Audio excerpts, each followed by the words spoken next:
Congress BJP ನಡುವೆ ಮತ್ತೆ RSS ಕದನ ಜೋರಾಗ್ತಿದೆ. ಮಲ್ಲಿಕಾರ್ಜುನ ಖರ್ಗೆ ಹೇಳಿಕೆಗೆ ಕೇಸರಿ ನಾಯಕರು ಸಿಡಿದೆದ್ದಿದ್ದಾರೆ. ಆರ್ಎಸ್ಎಸ್ ಮತ್ತು ಬಿಜೆಪಿ ಅವರನ್ನ ಖರ್ಗೆ ಕೊಂದಾಕಿ ಅಂದ್ರ, ಅಷ್ಟಕ್ಕೂ ಏನಿದು ವಿವಾದ? ಕಾಂಗ್ರೆಸ್ ನಾಯಕರು ಹೇಳ್ತಾ ಇರೋದೇನು? ಬನ್ನಿ ನೋಡೋಣ. ಆರ್ಎಸ್ಎಸ್ ಮತ್ತು ಬಿಜೆಪಿ ಅವರನ್ನ ಕೊಲ್ಲಲು ಕರೆ ನೀಡಿದ್ರ ಖರ್ಗೆ. ಅಸ್ಸಾಂನಲ್ಲಿ ವಿವಾದ, ಪ್ರಚೋದನೆಗೆ ಕೆರಳಿದ ಕೇಸರಿ ಪಡೆ. ये जहरीला सांप है आरएसएस और बीजेपी, इसको अगर आप नहीं मारेंगे आप कभी बचेंगे नहीं. ಎಸ್, ಮಲ್ಲಿಕಾರ್ಜುನ ಖರ್ಗೆ ಅವರ ಈ ಸ್ಟೇಟ್ಮೆಂಟ್ ಇದೀಗ ಆರ್ಎಸ್ಎಸ್ ಮತ್ತು ಬಿಜೆಪಿ ಕೆರಳುವಂತೆ ಮಾಡಿದೆ.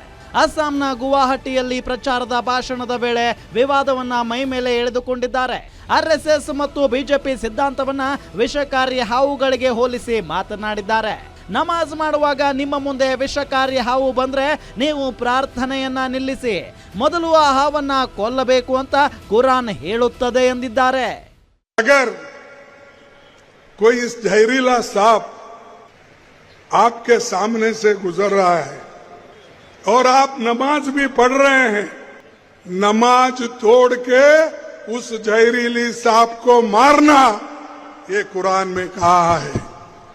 और मैं यही कहूंगा, आपका नमाज तोड़ना है तो परवाह नहीं, ये जहरीला सांप है आरएसएस और बीजेपी, इसको अगर आप नहीं मारेंगे आप कभी बचेंगे नहीं.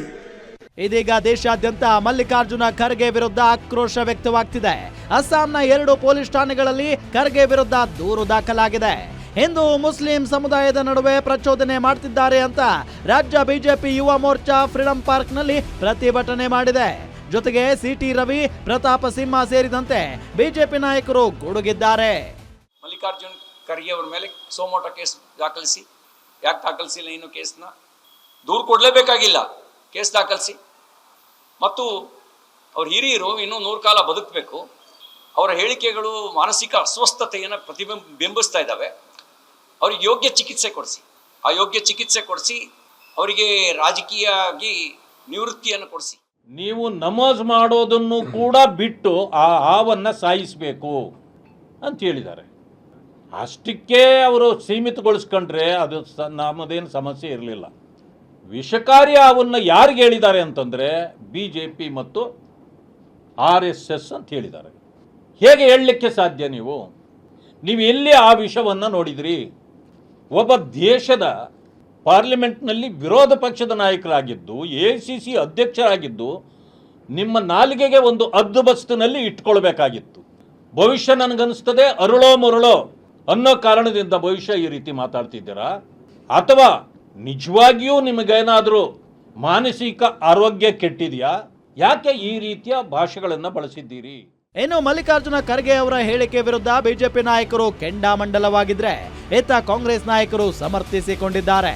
ಆರ್ಎಸ್ಎಸ್ ಮತ್ತು ಬಿಜೆಪಿ ಸಮಾಜದಲ್ಲಿ ಜಾತಿಗಳಲ್ಲಿ ಧರ್ಮಗಳಲ್ಲಿ ಒಡೆದಾಳುವ ನೀತಿಯನ್ನ ಅನುಸರಿಸುತ್ತಿದ್ದಾರೆ. ಭಾವನಾತ್ಮಕ ವಿಷಯಗಳನ್ನ ಕೆರಳಿಸಿ ಬೆಂಕಿ ಹಚ್ಚಿ ಬಿಜೆಪಿಯವರು ಸಮಾಜ ಒಡೆಯುವಂತಹ ಕೆಲಸ ಮಾಡ್ತಾರೆ ಅಂತ ಸಚಿವ ಪ್ರಿಯಾಂಕ್ ಖರ್ಗೆ ಹೇಳಿದ್ದಾರೆ. ಯಾವ ವಿಷಭರಿತ ಸರ್ಪ ಎಲ್ಲಾನು ನೋಡಿದ್ರೆ ತಾವು ಅದಕ್ಕೆ ಮಾಡಿ ಅಂತ ಹೇಳಿದ್ದಾರೆ. ಈಗ ಸರ್ಪ ನೋಡಿದಾಗ ವಿಷಭರಿತ ಸರ್ಪ, ನೀವು ಅದಕ್ಕೆ ಮಾಡ್ತೀರಾ? ಹಾಲು ಕುಡಿಸ್ತೀರಾ? ಏನು ಓಡಿಸ್ತೀರಾ ಅದಕ್ಕೆ? ಈಗ ನಮ್ಮ ಸಮಾಜದಲ್ಲಿ ಈ ವಿಷವನ್ನು ಬಿಚ್ತಾ ಇರೋದು ಯಾರು?